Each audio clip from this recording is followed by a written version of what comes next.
அனைவருக்கும் வணக்கம். இன்னைக்கு நம்மளோட மரியாதைக்குரிய கிஷோர் கே சுவாமி அவர்கள் இணைஞ்சிருக்காங்க. நேத்து இருந்து வைரலா போயிட்டு இருக்கிற சில பல விஷயங்களை பத்தி அவர்கிட்ட கேட்டு நம்ம அவருடைய கருத்துக்களை பெற போறோம். வணக்கம். வணக்கம். முதல்ல இன்னைக்கு காலையில இருந்து பயங்கர வைரலா போயிட்டு இருக்கிற அண்ணன் சீமான் அவர்களுடைய ஒரு வீடியோ.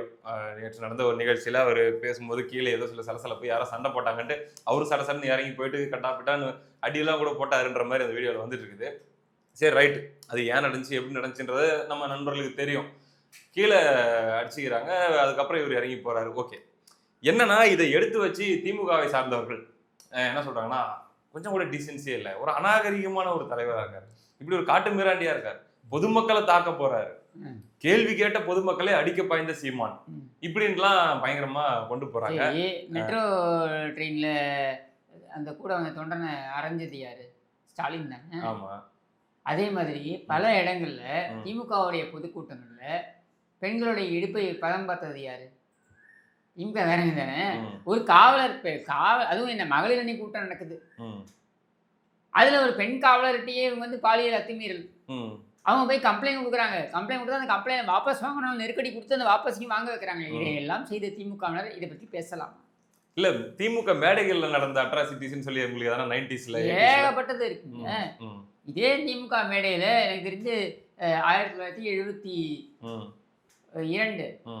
புரட்சித் தலைவர் எம்ஜிஆர் அவர்கள் வெளியேற்றப்படுகிறார், இது கட்சியிலிருந்து வெளியேற்றப்படுகிறார். அப்போ என்ன சொல்றாருன்னா, அவர் கணக்கு கேட்கிறார்.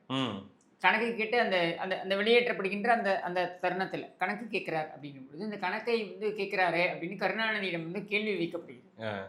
கருணாநிதி சொல்றார், அவர் கையில் ஒரு எலுமிச்சம்பழம் வச்சுட்டு இருக்கார், இதை அவர்களுக்கு கொடுக்கிறேன், இதை நீங்கள் நண்பர் எம்ஜிஆர் பயன்படுத்திக் கொள்ளட்டும், தலையில் தேய்த்துக் கொள்ளட்டும் அப்படின்னு சொல்றாரு. சரியா? அப்பொழுது அவருக்கு தெளிவு பிறக்கும் அப்படின்ட்டு இதை காரணமா வைத்து அதுக்கப்புறம் பாத்தீங்கன்னாக்கா சைதாப்பேட்டையில கூட்டம் நடக்குது. மேடையில கருணாநிதி பேசிக் கொண்டிருக்கிறார், முதலமைச்சர் கருணாநிதி பேசிக் கொண்டிருக்கிறார். நம்ம சைதை துரைசாமி இளைஞர் அப்போ அவர் என்ன பண்றாரு, மேடை ஏறுகிறார். மேடை ஏறி அவர் கருணாநிதி நினைக்கிறார், சரி மேடை ஏறி நமக்கு வாழ்த்து சொல்ல போறாரு அப்படின்ட்டு மேடை ஏறி ஒரு மாலை கொண்டு வருகிறார். அது என்ன, எலுமிச்சம்பழ மாலை. அதை அவருக்கு அணிவித்து எங்கள் தலைவரை வந்து எலுமிச்சம்பழத்தை தேய்த்து சொல்கிறார். உண்மையில் கருணாநிதி தான் இத்தனை எலுமிச்சம்பழத்தின் தன் தலையில் தேய்த்துக் கொள்ள வேண்டும் அப்படின்னு அங்கேயே பேசுகிறார். ரைட்டு, கருத்து பரிமாற்றம் பண்றாரு. உடனே கருணாநிதி அவனை புடிங்கடா புடிங்கடா, எங்க மேடையிலேயே அப்படியா அவனை புடிங்கடா புடிங்கடான்னு சொல்லி அங்கேயே அடிக்கிறாங்க. இது கருணாநிதி முன்னிலேயே அடித்து அவரை கொண்டு வந்து அந்த அங்க பக்கத்துல கூவம் வந்து இருக்கு, அங்க தூக்கி போட்டுறாங்க அடிபட்டு. அடுத்த நாள் காலையில எம்ஜிஆர் கூப்பிட்டு பேசுறாரு, எதுக்கு இது பண்ணீங்க இந்த மாதிரி அப்படின்ட்டு. அப்போ அவர் சொல்றாரு, இந்த கட்சியுடைய முதல் தியாகி அப்படின்னு எம்ஜிஆரால் பாராட்டப்பட்டவர் சைதை துரைசாமி. இது வரலாறு. ஸோ இது ஒரு சாம்பிள். இது மாதிரி என்னால 1000 சாம்பிள் கொடுக்க முடியும். இப்ப சமீபத்துல சரியா அந்த கூட்டத்துல சமீபத்துல அப்படின்னாக்கா நம்ம கருணாநிதி ஐயோ கொள்றாங்களே நடந்தது தெரியுமா? இந்த ஐயோ கொள்றாங்களே நடந்து இந்த கருணாநிதி குண்டுகட்டாக தூக்கி கொண்டு சென்றார்கள். விசாரணைக்கு வர மறுத்து அதுக்கப்புறம் நான் வந்து போலீஸ் வந்து வீட்டுக்குள்ள வந்ததுக்கு அப்புறம் ஆண் போலீஸ் பெண் போலீஸ் எல்லாரும் நிக்கிறாங்க. எல்லாரும் முன்னாடி நான் ஜட்டியே போடலன்ட்டு கக்கூஸ்குள்ள ஓடினார்ல, ஓடிவிட்டு ஆமாங்க அவர் சிரிச்சுக்கிட்டே நான் உள்ளாடையே அணியவில்லை சிரிச்சுட்டு அது உள்ள கக்கூஸ்குள்ள போயிட்டு அங்கேருந்து மாறனுக்கு ஃபோன் பண்ணி மாறனை வர சொல்லி இந்த கூத்தெல்லாம் நடந்தது இல்லை. அப்போ பார்த்தீங்கன்னா கருணாநிதி வெளியே வந்த இவன் கூட்டம் போடுறான், கண்டன பேரணி அப்படின்ட்டு திமுகவுடைய கண்டன பேரணி. அந்த பேரணி பார்த்தீங்கன்னா பல்லாவரத்துலேருந்து ஆரம்பிக்குது, மரீனா கடற்கரை வரைக்கும் சீரணி இறங்கும். மரீனா கடற்கரையிலேயே ஒரு கூட்டம் நடக்குது. என்னன்னா பொதுக்கூட்டம், கண்டன பொதுக்கூட்டம். அங்கிருந்து வராங்க. வர வழி முழுக்க பாதுகாப்புக்காக இருக்கக்கூடிய ஆண்கள் பெண்கள்னு காவலர்கள் இருக்காங்க. திமுக காரன் தான் தெரியுமே, திமுக காரன் கூட்டம் வரான்னா பிக் பாக்கெட்லேருந்து சீரியல் ரேபிஸ்ட் இருக்கும், எல்லாருமே இருப்பானு. அவங்க உடனே என்ன பண்றாங்க, இந்த பெண் காவலர்களை பற்றி ஆபாசமாக பேசுவது, இதை பண்ணிட்டே வராங்க. இது அந்த கூட்டம் அரெஸ்ட் பண்ணிட்டீங்க எங்க தலைவர் அப்படின்றதுக்காக ரொம்ப ஆபாசமா பேசிக்கிட்டே வராங்க. வந்தவங்க அந்த மரீனா பீச் ரோடு இருக்கு இல்லையா, அங்க வரும்பொழுது இந்த கூட்டத்துல கலவரம் வெடிக்குது. சரியா? வெடித்து அதில் மண்டை உடைப்பு இதெல்லாம் நடக்குது. ஒரு உயிருக்காக போராடி கொண்டிருக்கிறார் ஒரு உடன்பிறப்பு. நீ என்ன பண்ணுவோம், உயிருக்காக போராடி கொண்டிருக்கின்ற ஒரு உடனே ஆஸ்பத்திரிக்கு கூட்டு போகணும், இதெல்லாம் செய்யணும். மாறாக இவர்கள் என்ன செய்கிறார்கள்னா அவளை அப்படியே கூட்டு போறாங்க மேடைக்கு. உயிருக்கு போராடிட்டு உயிருக்கு போராடிக்கிட்டு இருக்க நபரை அப்படியே மருத்துவமனைக்கு கூட்டு போகாம அவர் அப்படியே மேடைக்கு கூட்டு போறாங்க. மேடைக்கு கூட்டு போய் மேடையில் உட்கார நிக்க வச்சு அவர் நிக்க கூட முடியல, அப்படியே பிடிச்சிட்டு நிக்கிற பாருங்க, ரத்தம் சொட்ட சொட்ட, ரத்த கலரி வேற, அப்படியே ரத்தம் சொட்ட சொட்ட அந்த நபரை நிக்க தீவிரர்கள் சொல்கிறார், பாருங்கள் எப்படி அராஜகம் நடக்கிறது, கருணாநிதி மேடையில் அமர்ந்திருக்கிறார், திமுக காரங்க சொல்றாங்க பாருங்கள் எப்படி எல்லாம் அராஜகம் நடக்குதுன்னு. ஏண்டா அதை கூட்டு போய் ஹாஸ்பிட்டல்ல சேர்த்துட்டு அதுக்கப்புறம் சொல்லி தொலைங்களேண்டா. இது ஒரு விளம்பரம் தான். உங்களுடைய தேவைக்காக ஒருத்தர் உயிருக்காக போராடி கொண்டிருக்கிறான் என்றால் கூட அதை பற்றி கவலைப்பட மாட்டீர்கள். அதே மேடையில் அவனை இழுத்து வந்து எங்க இந்த பீச் ரோட்ல இருந்து அந்த பக்கம் அந்த மேடை இங்க பீச்சுக்குள்ள இருக்கு, அந்த அந்த அந்த பீச் பக்கத்துல அந்த மேடை இருக்கு, அங்க வரைக்கும் நீங்க எடுத்துட்டு போறீங்க. உயிருக்காக போராடிக்கிறவனை இதான் பண்ணுவீங்களா நீங்க? கருணாநிதி குடும்பத்துல எவனாவது உயிருக்காக போராடி இந்த மாதிரி பண்ணிருப்பீங்களா நீங்க? மேடை நாகரிகம் பத்தி வாய்களையும் நிறைய பேசுறாங்க. இதெல்லாம் மேடை நாகரிகமா? சமீபத்துல ஒரு எம்எல்ஏவும் எம்பியும் நம்ம மேடையிலே அடிச்சுட்டானே நீ நாய், நீ அறிவாலயத்துக்கு பிறந்தவன்னு அவன் சொல்றான். அவன் உடனே டேய் நீ கருணாநிதிக்கு பிறந்தவன் இவன் சொல்றான். சரியா? ரெண்டுமே கெட்ட வார்த்தை. ஒருத்தர் அடிச்சுக்கிறாங்க மேடையிலேயே, ஒருத்தன் எம்பி ஒருத்தன் எம்எல்ஏ. சரியா? எதுக்கு சொல்ல வர, நடுவுல கலெக்டர் சமாதானப்படுத்த முடியாது. அவரு அதுல எம்பிக்கும் எம்எல்ஏக்கும் சண்டை, நடுவுல உடஞ்சது கலெக்டரின் மண்டைன்ற மாதிரி இவங்களுக்குள்ள சண்டை. சரியா? நீ எல்லாம் பேசலாமா? ஜல்லிக்கட்டு போராட்டம், அது ஜல்லிக்கட்டு போராட்டம்ன்ற பாருங்க, ஜல்லிக்கட்டு இது நடந்தது கூட்டம், இப்போ ஜல்லிக்கட்டு நடந்த நிகழ்ச்சி. ஜல்லிக்கட்டு நிகழ்ச்சியில பாத்தீங்கன்னா உதவாநிதிக்கு ஒரு உதவாக்கரை பிறந்திருப்பான்ல இன்பநிதின்னு, அவன் அவருடைய மகன், அவனுடைய ஃப்ரெண்ட்ஸ் தான். எப்படி இருக்கு பாருங்க. உதவாநிதி அவன் வந்து துணை முதலமைச்சர், என்ன கருமாந்திரமோ, அவனுக்கு ஒரு தரித்திரம் பிறந்திருக்கான்ல, அதே நல்ல வார்த்தை தான் விடுங்க.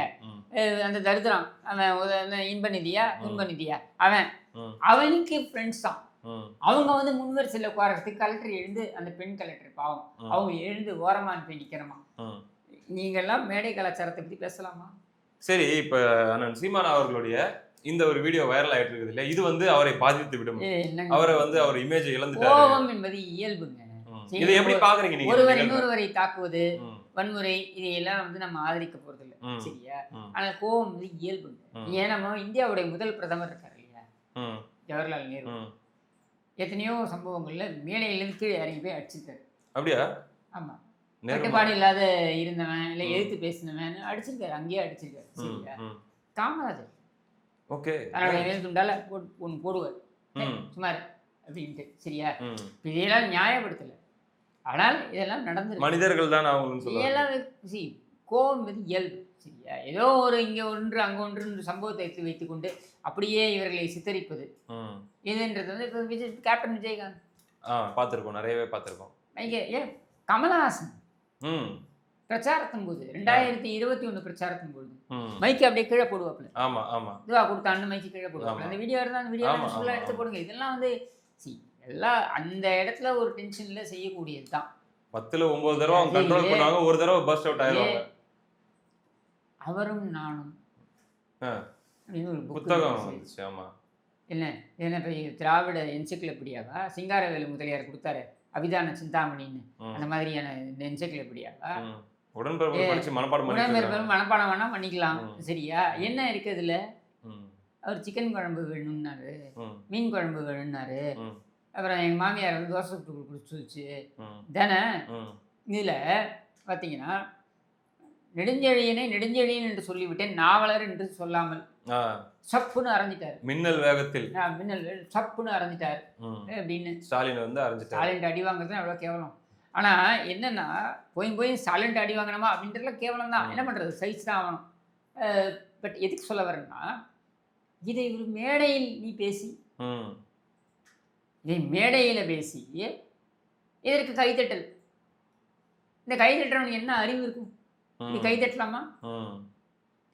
ஏன்னா இதை வந்து ஒரு பெருமையாக இவங்க என்ன சொல்றாங்க, ஈவேராவுடைய பெண் விடுதலைக்கான மிகப்பெரிய இவர்கள் சுமை தாங்கிகள் இவர்கள். சரியா? அப்படின்லாம் பேசக்கூடிய இவர்கள் இதுக்கு பார்த்தீங்கன்னாக்க தலைமைச் செயலாளர்ல அத்தனை பேரும் லைன் கட்டி நிற்கிறான். இது இந்த கன்றாவி பிடிச்ச புக்கை ரிலீஸ் பண்ணதுக்கு. இனி மேடை நாகரிகத்தை பற்றி பேசலாமா? சரி, மேடை நாகரிகத்துக்கு அடுத்தது வரேன். இல்லை, பொதுமக்களை தாக்கிட்டாங்க, அதுதாங்க இப்ப இங்க போராடின பொதுமக்கள் எல்லாம் அதெல்லாம் யாரு நீ தாக்கலாமா? உன் கண்ணெதிர தானே நடக்குது இது.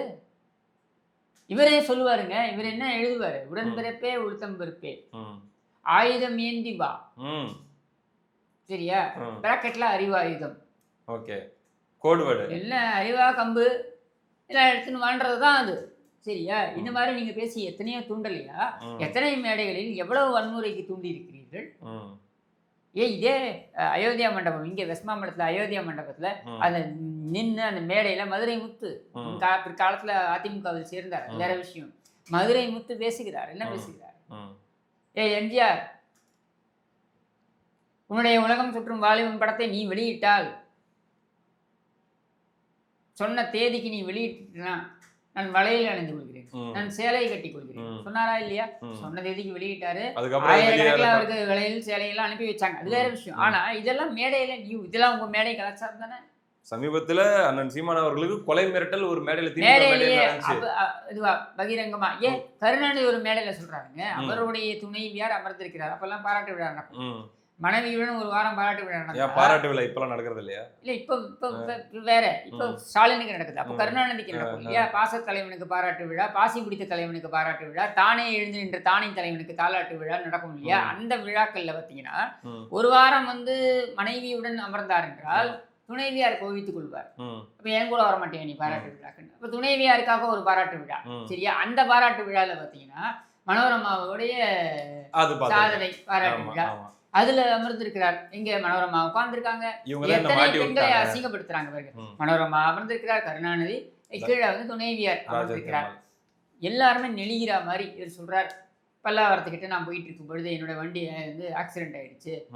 நான் குத்து உயிரும் குலை உயிருமாக நான் மருத்துவமனையில் இருந்தேன். அப்ப நான் மருத்துவமனையில் இருந்த பொழுது நான் மயக்க நிலையில் இருந்தேன். நான் இருந்த பொழுது அவங்க ஒரு பெண்மணி அழுது கொண்டிருந்தார். என்னுடைய குடும்பத்தினர் யார் அந்த பெண், எதற்காக இவ்வளவு வளராங்க அப்படின்னு யோசித்த பொழுது மனோரமா போட்டு கொடுத்து விட்டார். அவர் தான் ராஜாத்தி. அவருடன் தான் அதாவது காகித பூ அப்படின்ற நாடகத்துக்கு மனோரமா காட்சி கொடுக்க முடியலன்றதுனால அதற்கு மாற்றாக வந்தவர் தான் தர்மா என்கிற ராஜாத்தி.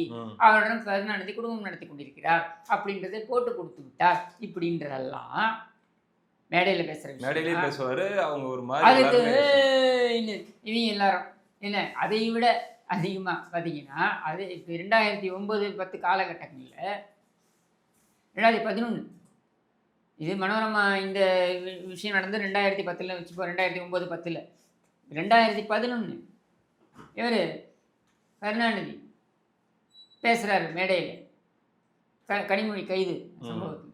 அந்த வீட்டுக்கே சென்று பல நாட்கள் ஆகிவிட்டது. நடறாரு. உடனே தலைவா நாங்கள் கூப்பிட்டு போறோம் அப்படின்னு நீங்க இந்த தொண்டர்கள் மன உளைச்சல் சரியா? இல்லை இவங்க தொண்டர்கள் ஏன்னா காலையில ஒரு வீடு மதியம் ஒரு வீடுன்னு போவார் இல்லையா? அந்த மதியம் வீட்டுக்கு போகும்போது கொமட்டில் குத்துறாங்க போது. என் பொண்ணு மட்டும் தான் கிடைச்சிச்சா? செக்கு வாங்கினது ஸ்டாலின் தானே உள்ள போயிருக்கணும். அந்த வீட்டு பையன் நான் மட்டும் விட்டுருவேன், என் பொண்ணு தான் உனக்கு இழிச்சவாயா கிடைச்சிச்சா அப்படின்னு கேட்குறாங்க போல இருக்கு. அதை அவர் சொல்றாரு, அந்த வீட்டுக்கு சென்று பல நாட்கள் ஆகிவிட்டது அப்படின்னு அழுத உடனே இல்லை தலைவா நாங்கள் கூட்டு போறோம்னு. இதெல்லாம் மேடை நாகரிகமா? அசிங்கமா இல்லை உங்களுக்கு எல்லாம்? நீ எல்லாம் பேசலாமா மேடை நாகரிகம் குறித்து? நீ எல்லாம் சீமானை பார்த்து பேசலாமா? நேற்றைய தினம் மரியாதைக்குரிய தோழர் திருமாவளவன் அவர்கள் பிறந்தநாள். அவர்களுடைய வாழ்த்துக்களை தெரிவிச்சுக்கிறோம், நீங்களும் தெரிவிச்சிட்டீங்க. அந்த பிறந்தநாள் நிகழ்ச்சியில் பார்த்தீங்கன்னா பல்வேறு விஷயங்கள் பேசலாம், அவரை வாழ்த்தலாம், கொண்டாடலாம். போன வருஷம் பூவெல்லாம் கொட்டியெல்லாம் அதெல்லாம் நல்ல விஷயம் தான் பண்ணிட்டோம். ஆனால் அதில் 4-5 பார்த்தீங்கன்னா யூடியூபர்ஸ் அல்லது பசங்கள் எல்லாம் உட்கார வச்சுக்கிட்டு இவரும் அவங்களோட உட்காந்துக்கிட்டு அதில் அண்ணன் சீமான் அவர்களை அவ்வளோ தூரம் ட்ரோல் பண்ணி கேலி கிண்டல் பண்ணி அதை உட்காந்து அவர் ரசிக்கிறதுங்கிறது பார்த்தா அன்னைக்கு காலையில் அண்ணன் சீமான் அவர்களுடைய வாழ்த்து மடல் வருது. ஃபர்ஸ்ட் திருமாவளவன் அவர்களுடைய பிறந்த நாளுக்கு அவ்வளோ ஒரு பாராட்டி வாழ்த்துறாரு. ஆனால் அன்னைக்கு லேட் ஈவினிங் அல்லது அதுக்கு முந்தைய நாள் மாலைன்னு நினைக்கிறேன் இது நடக்குது. இது எப்படிங்க? அதாவது மேன்மக்கள் தான் அப்படின்ற இடத்துல சீமான் இருக்கார். சரியா? இது ஒரு பக்கம். ஆனால் அந்த மேடையில் பேசப்பட்ட விஷயம் என்ன தெரியுமா? சீமானை மட்டும் நீங்கள் தாக்கி இருந்தால் அது பிரச்சனை இல்லை. சீமானுங்கிற தனிநபர் நோக்கி தினம் தினம் தாக்குதல்கள் நிறைய வந்துகிட்டு இருக்கு. என்ன அதையெல்லாம் அவர் அவருக்கான என்ன சொல்றது போற்றுதலாகவே எடுத்துக்கொண்டு செல்கிறார். சரியா? தூற்றுவோர் தூற்றட்டும், போற்றுவோர் போற்றட்டும் அப்படின்னு சொல்லிட்டு. ஆனால் அது சீமானை கடந்து அவர்கள் என்ன பேசினார்கள் என்றதை பாருங்க. 35 லட்சம் மாடுகள் அப்படின்னு வார்த்தையை விடுறாங்க. ஓட்டு போட்டவங்க இல்லையா? ஓட்டு போட்டவங்க. நீ ஓட்டு போட்டவங்களை அசிங்கப்படுத்தலாமா? அதான் அவர் ரசிக்கிறார் அங்க. உன்னுடைய பிறந்தநாள் விழா இது தேவை. அதாவது நீங்க அந்த ஓட்டு போட்ட மக்களையும் அசிங்கப்படுத்துறத நீங்க எப்படி ஏத்துக்கிறீங்க? எப்படி நியாயப்படுத்துறீங்க அதை? கருணாநிதி சோற்றால் அடித்த பிண்டங்கள், தனக்கு வாக்களிக்காதவர்களெல்லாம் சோற்றால் அடித்த பிண்டங்கள்னு சொன்னதற்கும் இதற்கும் என்ன பெரிய வித்தியாசம்? இவர்களெல்லாம் திமுக அனுதாபிகள். இவர்களுக்கு புத்தி கருணாநிதி புத்தி தான் இருக்கும். இப்படித்தான் பேசுவார்கள். ஆனால் இதை ஏற்றுக்கலாமா? சீமானை நீ கண்டிச்சுட்டு போ, சீமானை நீ விமர்சிச்சுட்டு போ, சீமானை திட்டிட்டு போ, இதெல்லாம் உங்களுடைய வன்மம், அதை பண்ணிட்டு போ. ஆனால் 35 லட்சம் மக்களையும் நீ அசிங்கப்படுத்துறது எப்படி ஏற்றுக்கலாம்? இவ்வளவு பெரிய மனிதன் அதை தன் பிறந்த நாள் ரசிக்க வேண்டிய இது பெருந்தன்மையா? இது நீ பின்னாலே உட்காந்துட்டு இது அதுவும் என்ன பின்னாலே உட்காந்துக்கிட்டு இருக்க நீ, அதாவது அவங்களுக்கு பின்னாலே உட்காந்துக்கிட்டு you are listening to all this nonsense. நாகரிகம் குறித்து பாடம் எடுக்கிறாய், மற்றவர்களுக்கெல்லாம் பண்புகள் பற்றி பேசுகிறாய். நீ பண்றது என்ன? அசிங்கம் இல்லையா இது? திமுக காசு கொடுக்கறதுன்றதுக்காக இப்படியா? திமுக காலிகளை எல்லாம் நீங்கள் வந்து மேடையில் ஏற்றி அவர்கள் என்ன வேண்டுமானாலும் பேசலாம், அதை அனுமதிப்பீர்களா? கேவலமா இல்லை? இது ஒரு பிறந்தநாள் விழாவா? திருமாவளவன் கடந்து வந்த பாதையை பற்றி பேசுங்கள். திருமாவளவன் கரடுமுரடான பாதைகளை கடந்துதான் வந்திருக்கிறார். திருமாவளவன் ஒரு பிற்பட்ட வகுப்பை சேர்ந்தவர். அதிலிருந்து வந்து இந்த அளவுக்கு ஒரு தலைவராக உருமாறி இருப்பது என்பது மிகப்பெரிய சாதனை. அதை பாராட்டுகள், வேண்டாம் நான் சொல்லலை. அந்த இடத்துல கொண்டு சீமானை தாக்குவதால் உங்களுக்கு என்ன கிடைக்க போகுது?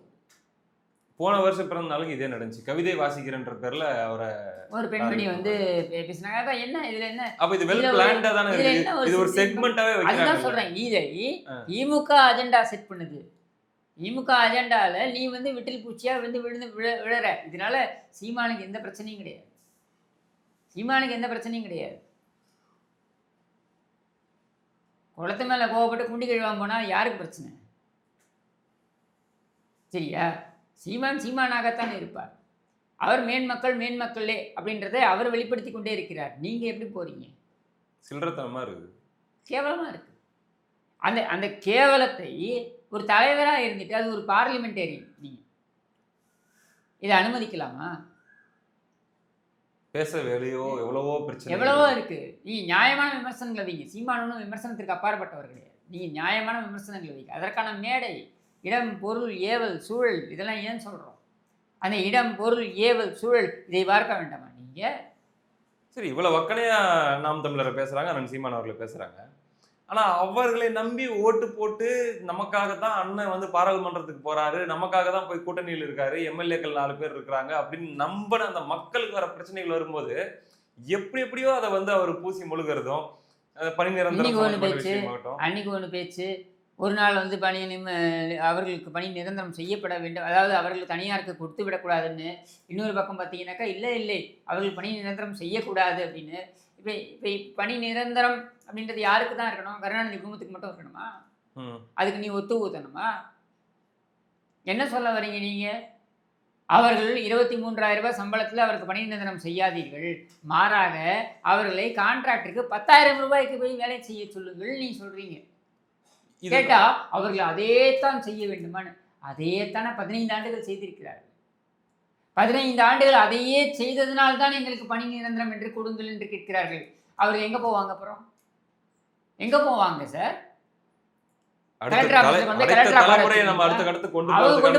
பசங்களை கொண்டு போவாங்க. அவங்க பசங்க ஒரு டாக்டர் ஆவாங்க, ஒரு இன்ஜினியர் ஆவாங்க, அவங்க பசங்க வந்து மேல பெரிய பெரிய இடத்துக்கு போவாங்க. போகணும். அதுக்கு எங்களுக்கு பொருளாதார படிக்க வைக்கிறதுக்கு காசு வேணும்ல, அது என்ன பண்ணுவேன்? என்ன மாதிரியான பேச்சு இது? நான் ஒன்று கேட்குறேன். இப்போ கூட்டம் உங்ககிட்ட வீட்டில் இந்த தாய்மண் அறக்கட்டளையில வச்சிருக்கல 3,500 கோடி பிரிச்சு கொடு, 2,000 பேருக்கு பிரிச்சு கொடு. அவ்வளோ பணம் வச்சிருக்காரோ? ஆமாம், 3,500 கோடிக்கு சொத்து வச்சிருக்கேன் தாய்மண் அறக்கட்டளைன்னு, பிரிச்சு கொடு. போகாதீங்கப்பா, இனிமேல் நீங்கள் குப்பையல்ல செல்லாதீர்கள். தாய்மண் அறக்கட்டளை இருக்கு, 3,500 கோடி சொத்து சேர்த்து வச்சிருக்கீங்க, இதுக்கு உங்களுக்காகத்தானே, எடுத்துக்கோங்க சொல்லு. எனக்கு இந்த இடத்துல ஒரு சந்தேகங்க. தேர்தல் நிறைய தொடர்ச்சியாக நடந்துட்டு இருக்குது. தேர்தல் என்றாலே கூட்டணிகள் அமைத்து தான் ஆட்சி அமைப்பார்கள். அந்த கூட்டணி கட்சிகள் அது தோழமை கட்சிகளாக தொடர்வார்கள். இதெல்லாமே பார்க்குறோம். ஆனால் ரொம்பவே ஸ்ட்ரேஞ்சாக இருக்கிற மாதிரி, ஒரு கட்சியின் தலைமையில் கூட்டணியில் இருந்துட்டா 5 ஆண்டுகளுக்கு என்ன பண்ணாலும் ஆதரிக்கணும் அப்படிங்கிற மாதிரியான கல்ச்சர் இருந்துச்சா இதுக்கு முன்னாடி? பல்வேறு இதுக்கு ஆட்சிகள் முன்னாடி மாறி மாறி இவ்வளவு எவ்வளவோ கூட்டணிகள் அமைக்கப்பட்டிருக்கு. ம். சரியா? பெரிய பெரிய தலைவர்கள்லாம் கூட்டணி அமைச்சிருக்காங்க. உதாரணத்துக்கு சொல்லணும்னாக்க இந்த 80களிலே எடுத்துக்கிட்டீங்கன்னாக்க ம். வாழப்படியார் கூட்டணி அமைத்திருக்கிறார், ம். மூப்பனார் கூட்டணி அமைத்திருக்கிறார். ஏன் இதே கம்யூனிஸ்டுகள் ம். கூட்டணியில மாறி மாறி இருந்திருக்காங்க. ம். சரியா? விடுதலை சிறுத்தைகளும் கூட கூட்டணியில் இருந்திருக்காங்க இருந்திருக்காங்க. மாறி மாறி. எப்பவுமே இந்த மாதிரி தொங்கு சதைகளாக அவர்கள் இருந்ததே கிடையாது. ஏன் உதாரணத்துக்கு 2006ல 2011 பாமகவுடைய நிபந்தனையற்ற ஆதரவின் அடிப்படையில் தான் அந்த அந்த மைனாரிட்டி Minority அரசாங்கமே thing. இருந்தது. ம். எவ்வளவு விமர்சனங்கள் ராமதாஸ் வைத்திருக்கிறார் தெரியுமா? மருத்துவர் ராமதாஸ் அவர்கள் திண்டிவனத்திலிருந்து வந்தாலே திண்டிவனத்தின் தைலம் வரும் என்றதால் தலைவலி வருகிறது என்று சொல்லக்கூடிய அளவிற்கு கருணாநிதிக்கு தலைவலியை கொடுத்தவர் ராமதாஸ். ம்.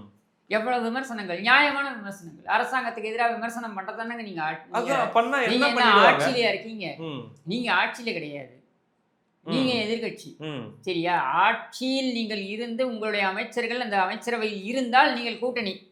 ஆட்சியில் நீங்க கிடையாதுன்னும் பொழுது உங்களுடைய கட்ட பஞ்சாயத்திற்கு அரசாங்கத்துடைய உதவி தேவைப்படுகிறது என்ற ஒரே காரணத்திற்காக நீங்கள் இதை செய்கிறீர்கள். சரி, அதுவா கூட இருந்துட்டு போட்டோம். கேட்டுவிட்டா என்ன கூட்டணியை விட்டு வெளியே போனா சொல்லிடுவாங்க, இல்ல வெளியே போன்னு சொல்லிட்டு அவங்க ஜெயிச்சிருவாங்களா? அப்புறம் ஏங்க இப்படி கிடக்கணும் இவங்க?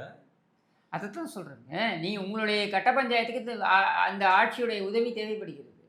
அதனால இதை நீங்கள் செய்கிறீர்கள். வேற என்ன எடுத்துக்க முடியும்? வேற எப்படி எடுத்துக்க முடியுது? பாஜக உள்ள வந்துருன்ற நாடகத்தை நீங்க ஏத்துக்கிறீங்களா? யாராவது இந்த ஏத்துப்பாங்களா? தேர்தல் எல்லாம் நம்புத்து போச்சுங்க. அது. யாராவது ஏத்துப்பாங்களா இது? இந்த மாதிரியான ஒரு நாடகத்தை 2019 இதே பல்லவியை பாடிக்கொண்டிருக்கிறீர்கள். சரி, அப்படி செய்து நீங்க மக்களுக்கு என்னதான் செய்திருக்கிறீர்கள்? பட்டியலினத்து மக்களுக்கு ஏதாவது நன்மை செய்திருக்கிறீர்களா? இல்ல நீங்க உங்களுடைய பட்டியலினத்து சமூகத்தைச் சேர்ந்தவர்கள் மீது இவ்வளவு தாக்குதல்கள், தொடர் தாக்குதல்கள் நடந்து கொண்டிருக்கிறதே, இது குறித்து ஏதாவது உங்களால் ஏதாவது செய்ய முடிகிறதா? கேட்டால் நாங்கள் கண்டனம் தெரிவித்திருக்கிறோம். என்ன கண்டனம் தெரிவிச்சீங்க? நீங்க போறீங்க, ஆதங்கத்தை தெரிவிக்கிறீங்க, ஆணவ கொலைகள் அதிகமாகி இருக்கின்றன, சாதி ஆணவ கொலைகள் அதிகமாகி இருக்கின்றன. நீங்க போய் அங்க போய் புகார் கொடுக்குறீங்க, ஆதங்கத்தை தெரிவிக்கிறீர்கள் முதலமைச்சரிடம். முதலமைச்சர் ட்வீட் போடுறாரு, என்னுடைய உடல்நலம் விசாரிக்க வந்தார்கள், நலம் விசாரித்து விட்டு சென்றார்கள். இப்போ இதை விட உங்களை அவமானப்படுத்த முடியுமா? அவங்க எதுக்காக வந்தாங்க அப்படின்னு அவங்க சொல்றது உண்மையா இருந்தா அது அவரு அக்னாலஜே பண்ணலையே. பண்ணலையே. அப்போ உங்களை நீங்கள் சொல்வதை, அதாவது நீங்கள் சொல்வதற்கு நான் ஆவணம் செய்கிறேன் என்று சொல்லக்கூட இல்லை, நீங்கள் சொல்லவே இல்லைங்கிறார் அவர். இதை விட அவமானம் இருக்க முடியுமா? இத்தனை அவமானத்தையும் தாங்கி கொண்டு அங்கே இருப்பேன் என்றால் உன் கட்ட பஞ்சாயத்திற்கு இந்த காவல்துறையுடைய தேவை இருக்கு, அந்த தேவைக்கு இந்த ஆட்சியாளர்களுடைய அவசியம் இருக்கு, அதனால் நீ இதை செய்கிறாய் என்று குற்றச்சாட்டாக நான் வைக்கிறேன். திமுகவின் பாவ மூட்டையை திரும்ப சுமக்கிறார் அப்படின்னு சொல்லி இபிஎஸ் அவர்கள் ஒரு கண்டிப்பா அதுதான் உண்மை. அவர் பாவம் செய்யறாருன்னு சொல்லல, திமுகவின் பாவங்களின் மூட்டையை இவர் சுமந்துட்டு இருக்கிறாரு. அதுவும் ஒரு பாவம் தானே, அதுவும் ஒரு பாவ செயல் தானே. ஏதோ ஒரு கையூட்டுக்காக தான் நீ அதை பண்ற, அது எதுவாகனா இருக்கலாம். புரியுது. அதாவது இப்ப கிட்டத்தட்ட பாத்தீங்கன்னா கடைசியா நம்ம கேள்விப்பட்ட ஒரு விஷயம், இப்ப நம்ம பேசிட்டு இருக்கிறது கொஞ்ச நேரம் முன்னாடி, கம்யூனிஸ்ட் கட்சி சண்முகம் அவர்கள் திருமாவர்களுடைய கருத்துக்கு எதிர்ப்பு தெரிவிச்சிருக்காரு, கண்டனம் தெரிவிச்சிருக்காரு அந்த பணி நிரந்தரம் சம்பந்தப்பட்ட விஷயத்துல. இப்ப இவங்க கூட்டணிக்குள்ளேயே மாறி மாறி ஒரு கருத்து வச்சுக்கிற இடத்துக்கு இவங்க தள்ளப்பட்டாங்க. இது எப்படி நீ கூட்டணிங்க? இது ஓரணியில் திருடர்கள்னு சொல்லுவோம் இல்லையா? இந்த ஓரணியில் தமிழர்கள், ஓரணியில் தமிழர்கள், இது ஓரணியில் திருடர்கள். இவர்கள் ஓரணியில் இருப்பதற்கான ஒரே காரணம் அவர்களுடைய சுயநல தேவைக்காக தான் இவர்கள் இருக்கிறார்கள். இவர்களுக்கு என்ன ஒரு ஒரு ஒரு குறிப்பிட்ட விஷயம் ஏதாவது இருக்கா? ஒன்றும் கிடையாது. சும்மா மதச்சார்பற்றன்னு ஒரு வெற்றுக்கூச்சலை போடுவார்கள். மற்றபடி என்ன மதச்சார்பற்ற இருக்கு சொல்லுங்க? தொழிலாளர்கள், கிறிஸ்தவ இஸ்லாமியர்கள், அதே போல பட்டியல் சமூகத்தை சார்ந்தவர்கள், இவங்க தான் திமுகவுடைய ஓட் பேங்காவோ அல்லது வந்து அவங்களை ஏதோ ஒரு வகையில் அதிகாரத்துக்கு வராங்கன்னா அவங்க எல்லாருமே பாதிக்கப்பட்டிருக்காங்களே, இவங்க எல்லாருமே சொல்றாங்களே பாதிக்கப்பட்டு. இதுதான் இந்த தேர்தலில் என்னவா இருக்க போகுதுன்னு நான் கேட்கிறேன். என்னவா இருந்துட்டு போட்டோம். நீங்க முதல்ல இந்த கூட்டணி கட்சிகள் அவங்க ஆட்களையே வந்து கதற விட்டுட்டு, இல்ல நாங்க பிஜேபி எதிர்ப்புக்காக திமுக கூட தான் இருப்போம், நீங்க வந்து ஓட்டு எப்படி பாப்பாங்க? அதுதான் சொல்றேன். அது மக்கள் கேட்பாங்களா? மக்கள் ஏத்துப்பாங்களா? நீங்க கம்யூனிஸ்ட் தோழர்கள் ஏற்றுக்கொள்வார்களா? விசிகேவோட தொண்டர்கள் கதறுகிறார்கள், நீங்க பாக்குறீங்களா சோசியல் மீடியால? வெளிப்படையா அவங்க ஓப்பனா சொல்றாங்க, இது தேவையே இல்லை, இவர்களோட எதற்காக நம்ம ஒட்டிக்கொள்ள வேண்டும், அப்படி நமக்கு மரியாதை இல்லை அப்படின்னு அவங்களும் வண்டையா திட்டுறாங்க. விசிகாக்காரங்க எவ்வளவு அசிங்கமான ஆபாச வார்த்தைகள் அவங்கள பார்த்து. இன்னும் பல்வேறு எல்லாம் சகித்து கொண்டு திருமாவளவன் இருப்பது பாஜக எதிர்ப்பு ஏத்துக்கிற மாதிரி இருக்கா? இது ஒரு ஒட்டாத ஒரு லாஜிக்கா இருக்குதுங்க. விசிக தோழர்கள் என்ன சொல்றாங்க, பாஜக நமக்கு எதிரின்னு சொல்றோம். ஆனா அந்த எதிரியோட இவங்க நம்ம தோழர்கள்னு சொல்றவங்க ரொம்ப மோசமா இருக்காங்களே இந்த திமுக சார்ந்தவங்க. இவங்களுக்கு ஏன் நம்ம ஓட்டு போடணும்? இது அம்பேத்கருக்கு செய்யற துரோகம் அப்படின்ற மாதிரி அதைத்தான் நான் ஆரம்பத்துலன்னு சொல்லிட்டு இருக்கேன். நான் என்ன சொல்றேன், இப்போ திமுக எதிர்க்கட்சி வரிசையில் வருகிறது என்பதை விட வராமல் தான் போகும்னு நான் சொல்றேன். அதை விட இந்த கூட்டணி கட்சிகள் இவர்கள் அங்கேயே இருக்க வேண்டும். இவர்களை பிரித்தே அந்த எடுக்கக்கூடாது. கூட்டணி பிரியக்கூடாது. நீங்க அங்கேயே இருங்க. ஒட்டுமொத்தமாக இவர்கள் காலி செய்யப்பட வேண்டும். இனிமேல் இந்த 1%, 2%, 3% வச்சுக்கிட்டு பேரம் பேசுவோம்னு வச்சுக்கிட்டு நாங்கள் இந்த கூட்டணியில் இப்படி பேரம் பேசுவோம், அந்த கூட்டணியில் அப்படி பேரம் பேசுவோம். இதற்கான வாய்ப்பே இந்த இருக்கக்கூடாது. பேக்கேஜோட அப்படியே முடிச்சு அப்படியே முடிச்சிருந்தா இது டெபாசிட்டே இல்லாம போகணும். இதுதான் நாம் எதிர்பார்க்கக்கூடியது, இதுதான் நடக்க போகுதுன்றது என்னுடைய கணிப்பு. சொந்த மக்களாலேயே புறக்கணிக்கப்படுகிற ஒரு நிலைக்கு திமுக கூட்டணிகள் கண்டிப்பா தள்ளப்படுவதற்கான வாய்ப்பு நிறையவே இருக்குதுன்ற மாதிரி தான் கள சூழல் இருக்குது. அப்படிதான் நீங்களும் உணர்றீங்க. ஆமா. பார்ப்போம். பல்வேறு கருத்துக்களை நீங்க பகிர்ந்துக்கிட்டீங்க. உங்களுடைய நேரத்தை செலவிட்டு உங்களுடைய கருத்துக்களை பகிர்ந்துக்கிட்டதுக்கு ரொம்ப நன்றி.